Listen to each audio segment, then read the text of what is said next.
Olá a todos, sejam bem-vindos ao De Olho no Mercado. Hoje é 6 de abril de 2022. Nós tivemos aí o pregão de quarta-feira.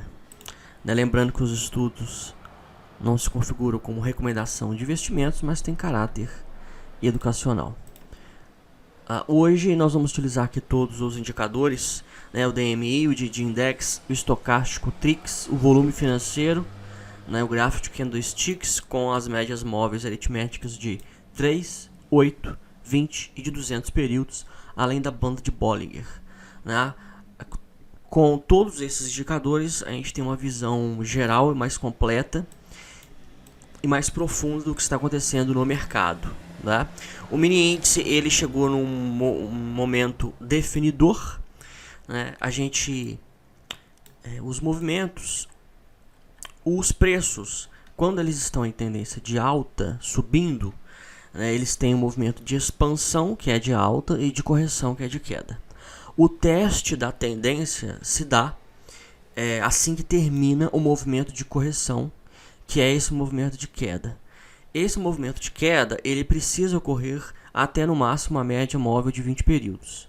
A gente pode ver em momentos anteriores, olha só, em 2021, durante o ano todo, olha como que respeitou a média. Teve momentos que a volatilidade foi muito grande, chegou a romper um pouco acima, ficou alguns dias, voltou, mas durante meses e meses, a partir aqui do mês de junho de 2021 até o mês de 4 meses, respeitando a média, violou um pouco, mas voltou e completou aí o mês 12. Então sim, foram 6 meses de queda, respeitando a média de 20 períodos do gráfico diário.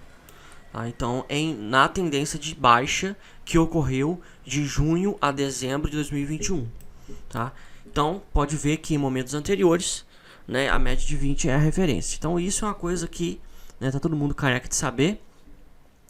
É uma coisa básica da análise técnica e de acordo com esse parâmetro a gente faz a leitura do comportamento dos preços, como que os investidores estão se comportando.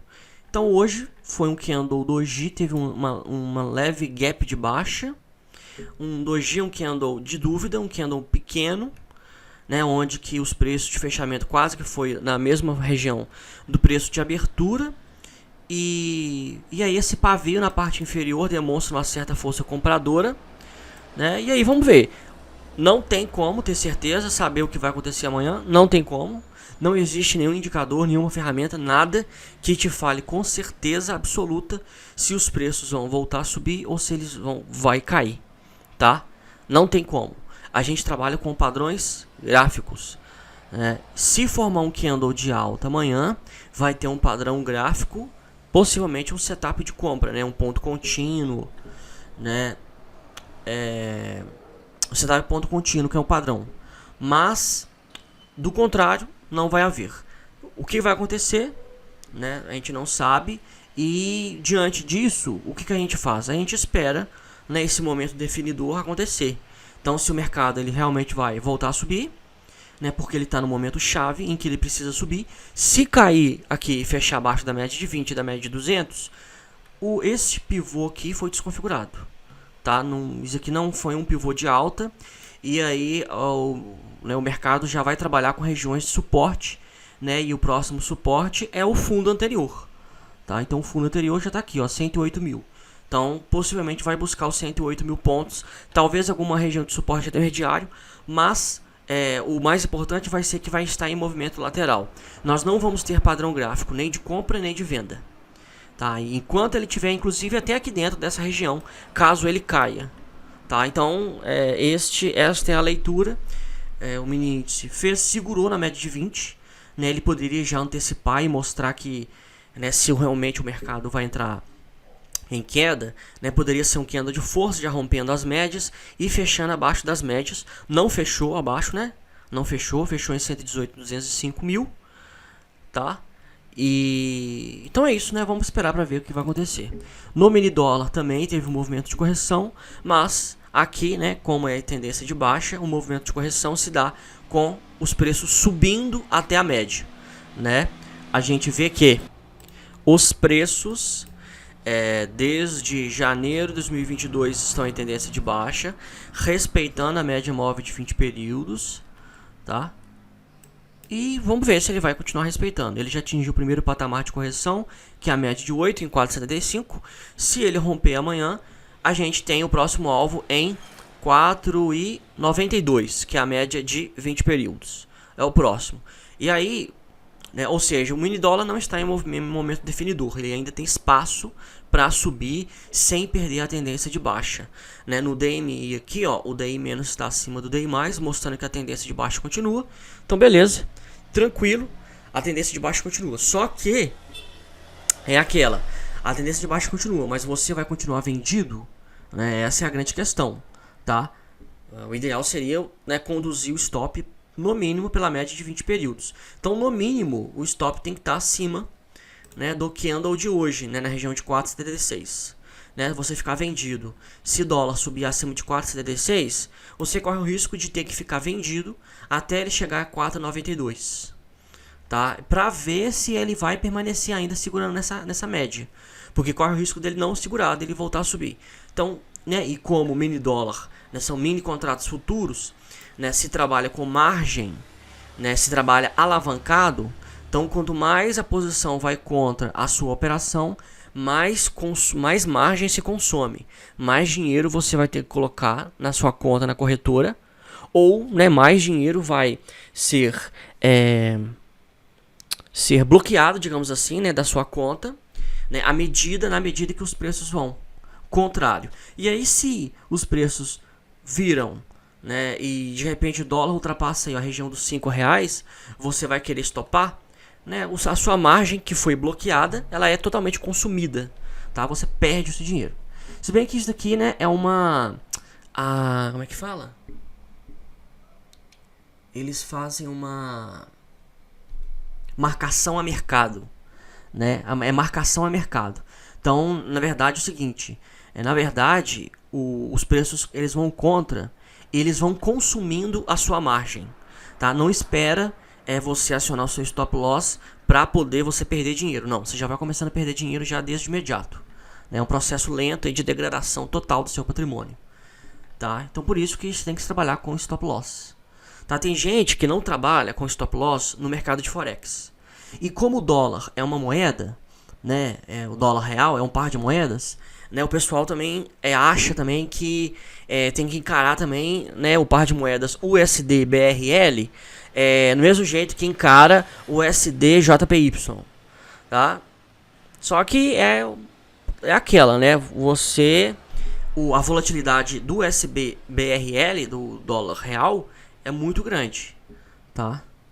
Na verdade, a volatilidade dos outros pares de moedas também são grandes, né? E aí vai do trader, né, que quer manter margem, né, ficar sem stop loss, só mantendo margem ali, porque você consegue operar alavancado e aí você consegue, no mercado de forex, você consegue tem uma flexibilização, né? Você trabalha com conta que é de 1 por 100, 1 por 500, 1 por 1000, o nível de alavancagem, até que você quebra sua conta. Mas trabalhar com ativos que você trabalha alavancado, só alavancado, né, a dinâmica não se dá a mesma das ações. Necessariamente, quando você vai operar aquele ativo, você vai operar uma quantidade maior, um volume financeiro maior, tá, do que aquilo que a corretora exige como margem. Você pode ter R$1.000 na corretora e operar $20.000 de volume financeiro, tá? É totalmente possível você fazer isso.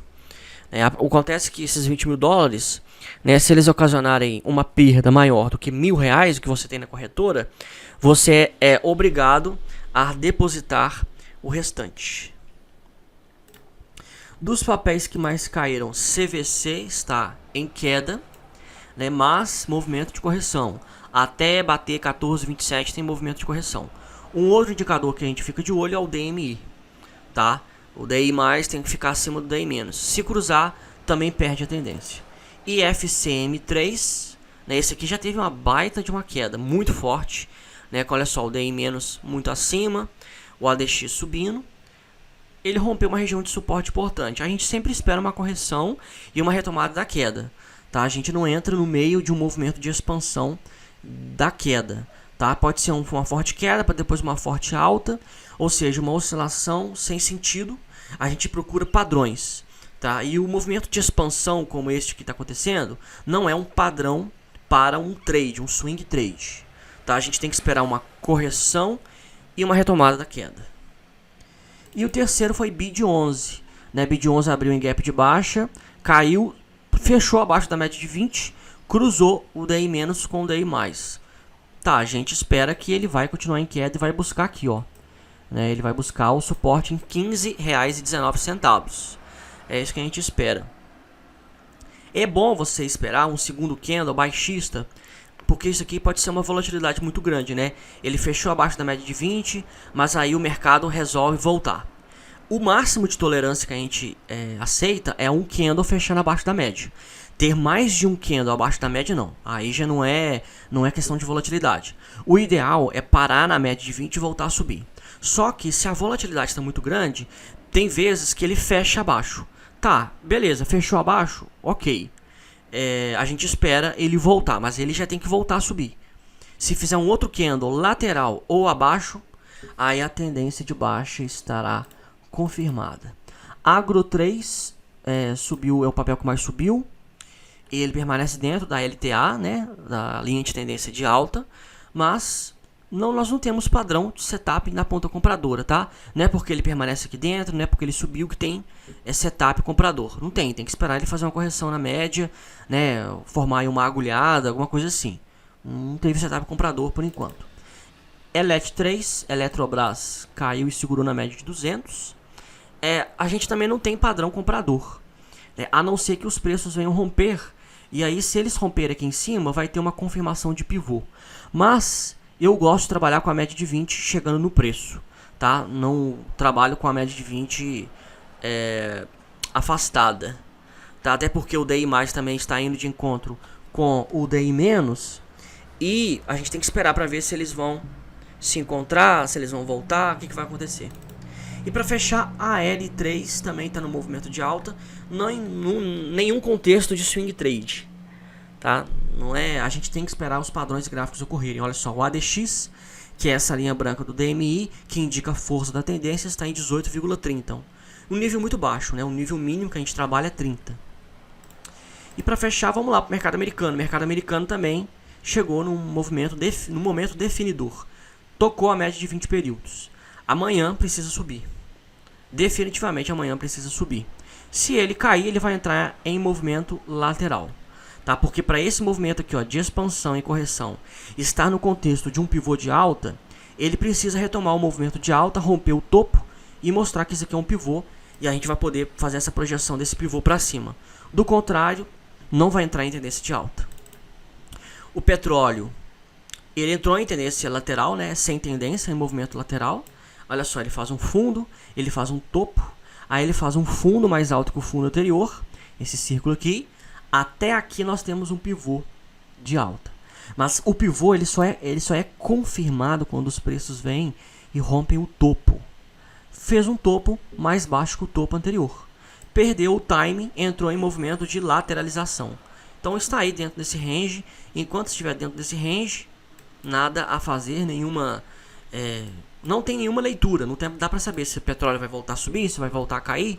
O mercado está indeciso. Quando chega na região de 129 dólares o barril do petróleo, o mercado acha que está caro, vende. Quando chega a 97 dólares o barril, o mercado acha que está barato, compra. Tá? E aí tá dentro dessa... É uma grande oscilação, né? Não é uma pouca oscilação, é uma grande oscilação, né? Mas o mercado está aí dentro dessa região. E o minério de ferro, ele fez um topo duplo, tá?